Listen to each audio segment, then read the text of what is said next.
Planck constant.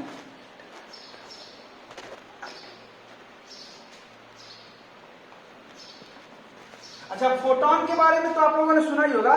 जो light है वो एनर्जी के छोटे छोटे पैकेट के रूप में मिलकर बना हुआ है, और हर पैकेट के पास एक अपना एनर्जी होता है, और उस एनर्जी को हम लोग किससे रिप्रेजेंट करते हैं? एच न्यू से। एच क्या है? प्लैंक कांस्टेंट है। न्यू क्या है? फ्रीक्वेंसी है। क्या है? फ्रीक्वेंसी है। ई क्या है? एनर्जी। तो ध्यान दीजिएगा, लाइट एनर्जी के छोटे छोटे पैकेट से मिलकर बना हुआ है।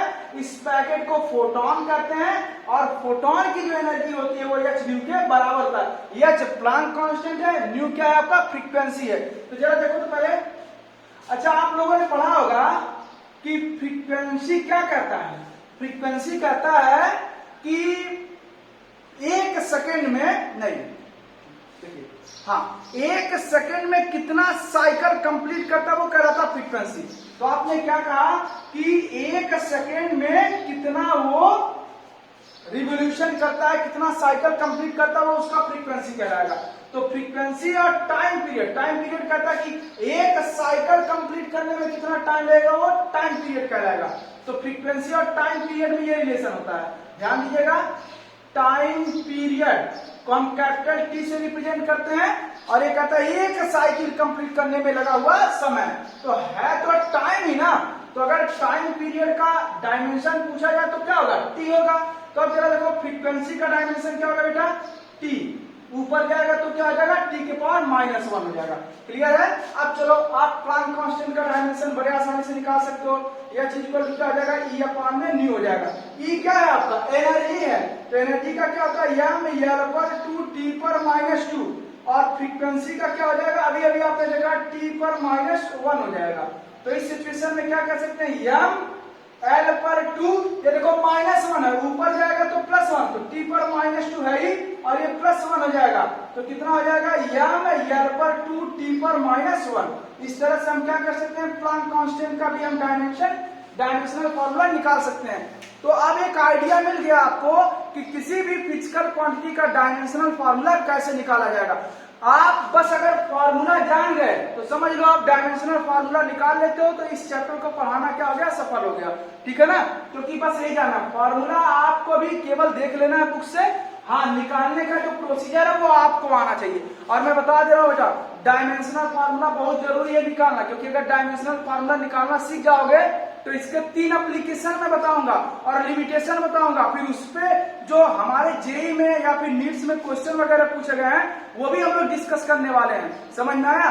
बट आप डायमेंशनल फॉर्मूला निकालना सीख लो, हर हाल में सीख लो, क्योंकि ये नहीं सीखोगे तो मैं उसमें जाके डायरेक्ट इस्तेमाल कर लूंगा। जैसे वहां पर कहीं आ जाएगा प्लैंक कांस्टेंट, तो मैं बैठ के निकालूंगा नहीं, मैं सीधे ये लिख दूंगा। ठीक है ना? तब आप कहोगे कि सर ये कैसे आया? ऐसा नहीं होना चाहिए। इसलिए आप लोग इस पे ज्यादा से ज्यादा प्रैक्टिस कर लेंगे। 1 2 और देख लिया जा रहा है।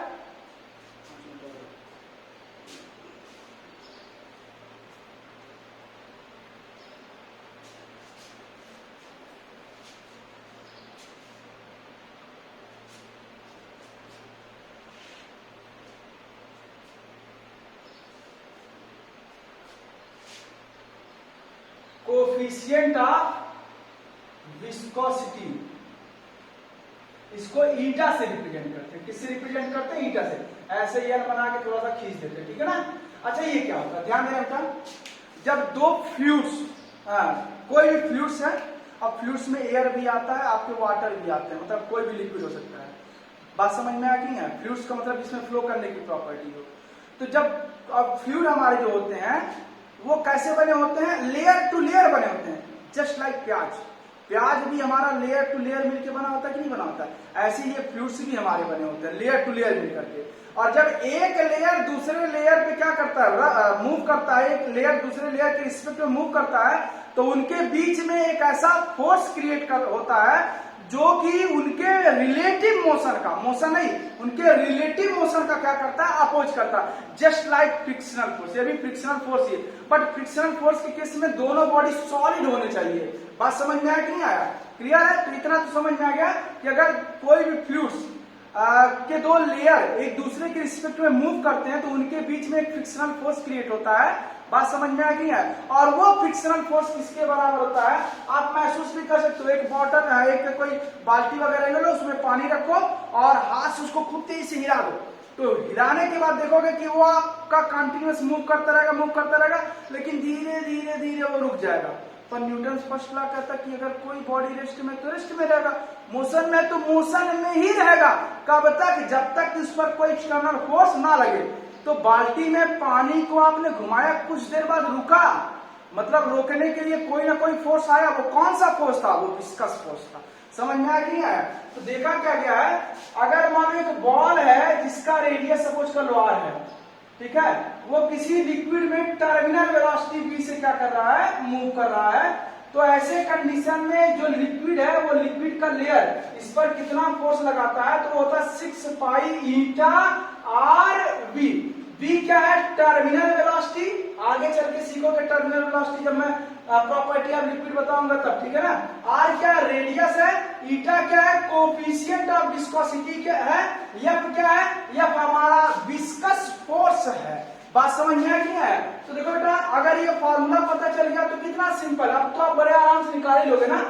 तो ईटा का डायमेंशन क्या हो जाएगा? देखो ये इधर आएगा तो अपान में 6 पाई, ये इधर आएगा तो क्या हो जाएगा? आर वी हो जाएगा। अब देखो तो बेटा ईटा का डायमेंशन क्या हो जाएगा? फोर्स का हो जाएगा एम एल टी पर -2। 6 नंबर का कोई यूनिट नहीं होता है तो कोई डायमेंशनल फॉर्मूला नहीं। पाई बी रेशियो 22/7, ये भी एक प्योर नंबर है, प्योर नंबर का कोई डायमेंशनल फॉर्मूला नहीं। आर आपका क्या है? रेडियस है, तो डिस्टेंस ही ना, रेडियस भी तो डिस्टेंस ही अंतर्गत आएगा, तो ये हो जाएगा। और टर्मिनल वेलोसिटी, अरे कौनो वेलोसिटी है तो वेलोसिटी ही ना, तो उसका भी डायमेंशन क्या होगा? एल टी पर -1 होगा। तो ध्यान देना, लिखने का तरीका पहले खाना खाना मतलब मास, फिर टालने जाना मतलब डिस्टेंस, टाइम का ध्यान रखना, उसके बाद अदर कोई फिजिकल क्वांटिटी। तो यम केवल और केवल एक बार आया, तो यम रहने दिया। यल देखो यहाँ ये यल से समझ लो कैंसिल हो गया, लेकिन ये यल बचा हुआ, ऊपर जाएगा तो क्या आ जाएगा? यल पर -1। अच्छा टी देखो यहाँ पर -2 है, ये -1 है, तो ऊपर जाएगा +1, तो -2 में से 1 जाएगा तो कितना आ जाएगा? टी पर -1 हो जाएगा।